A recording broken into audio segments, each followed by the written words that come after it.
Bonjour à tous, bienvenue dans ce nouvel épisode de Choucolage. Je m'appelle Chouchou et je fais du bricolage et aujourd'hui on va apprendre à faire des tableaux. C'est parti.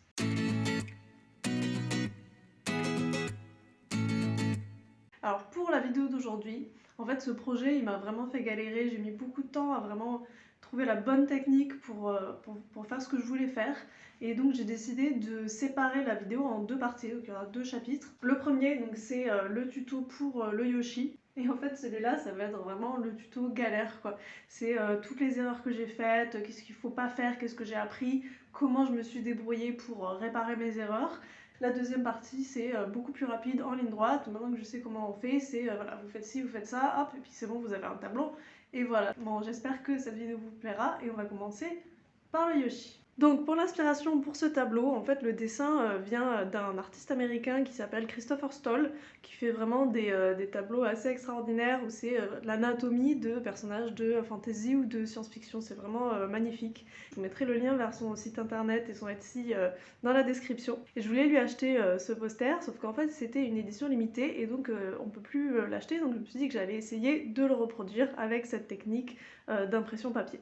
J'ai récupéré un vieux-drap dans ma réserve de tissu et je l'ai découpé à la taille que je voulais. Donc 3 feuilles A4, une feuille par Yoshi. Et j'ai coupé un peu plus grand pour être large. Pour vieillir le tissu, j'ai tout simplement mélangé de la peinture acrylique avec de l'eau. J'ai mélangé et j'ai trempé le tissu dedans. Par contre, si vous mélangez pas bien la peinture, ça va vous faire des grosses taches sur le tissu qui seront impossibles à enlever, donc mélangez bien votre peinture. J'ai fait plusieurs essais, plusieurs couleurs, j'ai mélangé du marron, du noir, du jaune et j'ai tout laissé sécher. J'ai ensuite découpé mes Yoshi, donc j'ai pris l'image de la plus grande qualité que je pouvais trouver et j'ai mis un Yoshi par feuille A4. Alors pensez bien à inverser votre image parce que du coup ce sera un effet miroir comme vous allez le retourner pour le coller sur le tissu. Donc si vous inversez pas votre image sur l'ordinateur, vous allez vous retrouver avec le dessin à l'envers. On va découper notre Yoshi le plus précisément possible. Donc là il faut prendre son temps et essayer de faire ça bien.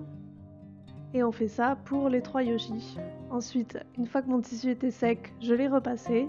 Et pensez à mettre du papier cuisson sous votre tissu pour éviter de coller le tissu à votre plan de travail. On retourne les Yoshi, on met de la colle à bois et on colle tout ça. Alors moi, la première erreur que j'ai faite, c'est que j'ai mis beaucoup trop de colle à bois. Il faut mettre beaucoup de colle à bois sous le papier, mais tous les endroits autour du papier où il y a juste du tissu, il faut éviter d'en mettre trop parce que ça va vous effacer la texture du tissu et ça risque de faire des traces. Ensuite, vous mettez une feuille de papier cuisson par-dessus et vous appuyez bien pour enlever toutes les bulles d'air. Il faut savoir que chaque bulle d'air, ce sera un trou dans votre dessin. Donc faites bien attention à ne pas en laisser du tout. Là, la deuxième erreur que j'ai faite, c'est que j'ai laissé le papier cuisson pendant que j'ai laissé sécher le tissu. Tous les petits plis que le papier cuisson fait vont s'imprimer dans la colle à bois et sécher comme ça. Une fois que c'est sec, vous prenez une éponge mouillée et vous venez mouiller votre papier. Et avec votre doigt, vous allez enlever la première couche de papier. Je vous conseille de faire un essai d'abord sur un autre bout de tissu pour vous entraîner.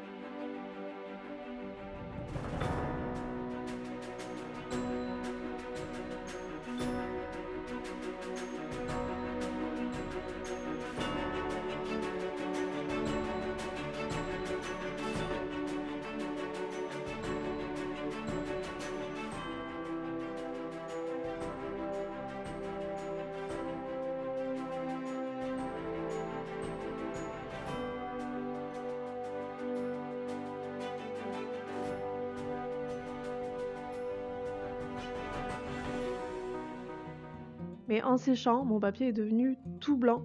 Toutes les couleurs sont parties, on n'y voyait plus rien, on voyait plus les Yoshi. C'était vraiment pas joli. Donc j'ai d'abord essayé de résoudre le problème avec un spray de vernis mat. Ça marchait pas trop mal au moment où je l'ai mis, on voyait bien la couleur qui ressortait. Alors là vous voyez par contre sur le Yoshi du milieu, j'ai essayé tout d'abord avec de la colle à bois avant d'essayer avec du vernis. Et ça a été ma plus grande erreur. Cette trace va rester jusqu'au bout parce qu'il n'y a rien qui passera à travers parce que la colle à bois aura scellé le papier dans le tissu. J'étais tellement dégoûtée. Une fois que le vernis a séché, c'était mieux mais c'était toujours pas très joli, les couleurs ne ressortaient pas bien. Donc j'ai repassé au stylo par-dessus les traits avec un stylo marron, rouge et vert pour essayer de les faire ressortir. C'était pas trop mal mais le problème c'était les couleurs qui ne ressortaient toujours pas. Au final, je pense que cette étape n'est pas vraiment nécessaire parce que j'ai fini par trouver la technique parfaite pour vraiment bien faire ressortir les couleurs. Et cette technique, c'est tout simplement de l'huile. Là, j'ai juste mis de l'huile de cuisson et en fait, l'huile rend le papier transparent. C'est d'ailleurs une technique si vous voulez faire du papier calque improvisé. Vous mettez de l'huile sur une feuille blanche et vous la laissez sécher et ça deviendra du papier calque. Mais là, vous voyez, là où j'avais mis la colle à bois, l'huile ne passe pas à travers la colle à bois, empêche l'huile de passer à l'intérieur. Il aura fallu à la fin que je peigne par-dessus cette trace à la peinture acrylique. Ça a été une horreur de faire matcher les couleurs. Puis j'ai décidé de le mettre sur un bout de bois. Donc ça c'est une planche que j'ai trouvée dans la poubelle en bas de chez moi tout simplement. Et donc je l'ai tartouillée de colle à bois et j'ai collé mon tissu dessus. Il faut bien tirer, bien aplatir tout comme il faut. Et enfin j'ai ajouté par-dessus une couche de colle à bois un peu diluée. Et vous voyez la colle à bois n'a pas tenu sur le papier à cause de l'huile. Mais c'est pas grave, vous prenez un sopalin et vous essuyez tout ça.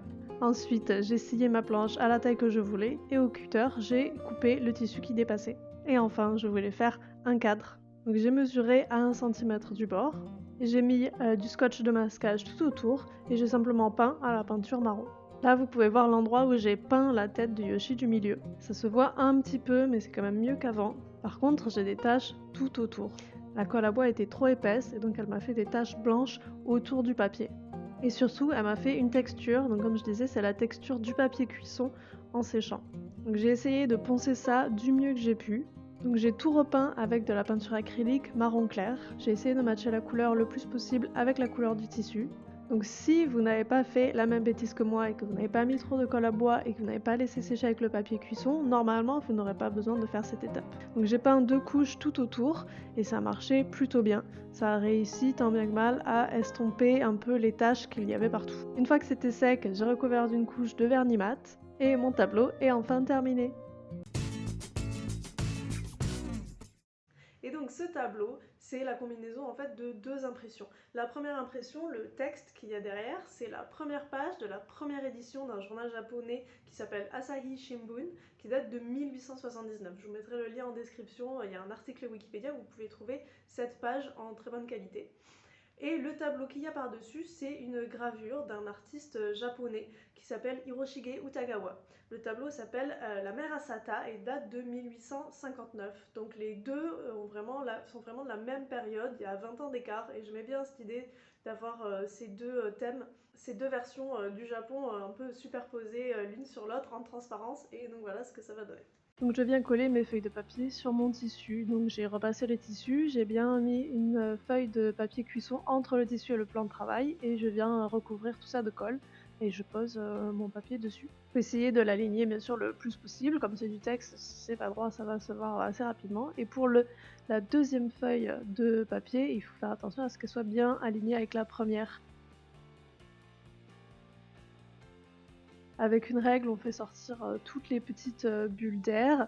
On peut prendre du papier cuisson pour bien appuyer. Par contre, on ne laisse pas le papier cuisson pendant que ça sèche pour éviter que ça fasse des plis sur le design. Une fois que c'est sec, on vient prendre une éponge mouillée et on mouille notre papier. On enlève la première couche du papier pour révéler ensuite le texte par-dessous. Donc on fait bien attention à ne pas enlever trop de papier pour ne pas effacer le texte. Et il faut faire attention aux bords. C'est-à-dire qu'il vaut mieux commencer par enlever le papier par le centre et s'éloigner vers les bords que l'inverse, parce que sinon on risque d'enlever les bords. Donc là vous voyez, j'ai les bords sur le côté qui sont partis, ça se voit pas trop. Par contre, l'alignement du texte est nickel, on peut carrément lire ce qu'il y a écrit et ça c'est super, je suis super contente. Une fois que c'est sec, on vient le recouvrir d'huile et on le laisse sécher. Vous pouvez estomper avec du sopalin si ça met trop de temps à sécher. Et puis on recouvre tout ensuite de colle à bois. J'ai enfin collé mon deuxième dessin par-dessus. Je l'ai découpé, il est sur 2 feuilles A4 aussi, mais la feuille du dessus j'ai découpé vraiment pour suivre le bord du dessin. Donc pareil, on enlève toutes les bulles d'air et on laisse sécher tout ça. Quand c'est sec, on prend notre éponge mouillée et on enlève le papier. Là j'ai vraiment insisté sur toutes les parties blanches du dessin, donc dans l'écume des vagues, parce que je voulais que ce soit très transparent, qu'on puisse vraiment bien lire ce qui est écrit à travers le dessin. Donc j'ai vraiment plus insisté à l'intérieur du volcan et à l'intérieur de l'écume des vagues, et je trouve que ça rend vraiment pas mal parce que c'est très lisible le texte en dessous. Quand c'est sec, on recouvre d'huile. Et une fois que ça aussi sera sec, on rajoutera une dernière couche de colle à bois. Et moi j'ai aussi rajouté du vernis mat pour mon cadre. Donc j'ai récupéré le reste de la planche que j'avais utilisée pour le Yoshi. Je voulais un fond blanc, sur lequel mettre mon, dessin, mais par contre j'avais plus de peinture blanche et donc tout simplement je suis venue, coller, des feuilles A4, blanches, avec de la colle UHU sur, ma planche et au final ça fait un résultat, très propre puisque c'est vraiment juste le bord de toute façon qu'on verra. J'ai mis, 2 épaisseurs de feuilles pour être sûr qu'on voit pas à travers, et puis, le cadre. Donc pour le cadre, j'ai, juste récupéré des bouts de bois que j'avais dans ma cave et que j'ai peint en marron, foncé.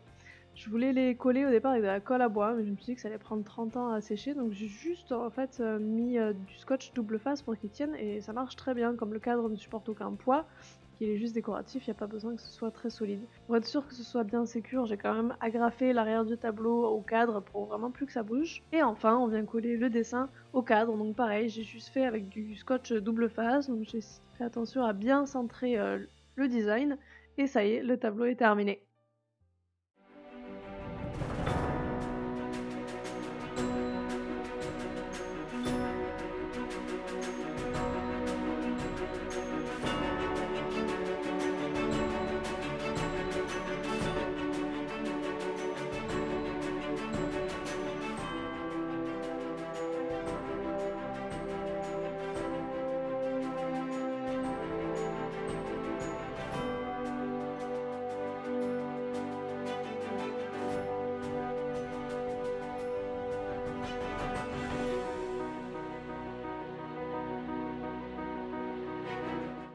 Voilà, j'espère que cette vidéo vous aura plu. Merci à ceux qui sont restés jusqu'à la fin. Je vais essayer de faire des tutos comme ça toutes les 2 semaines le mercredi, donc n'hésitez pas à vous abonner si ça vous intéresse et dites-moi en commentaire si vous avez des idées de tutos que vous aimeriez bien que j'essaie. Voilà, à dans 2 semaines, bye!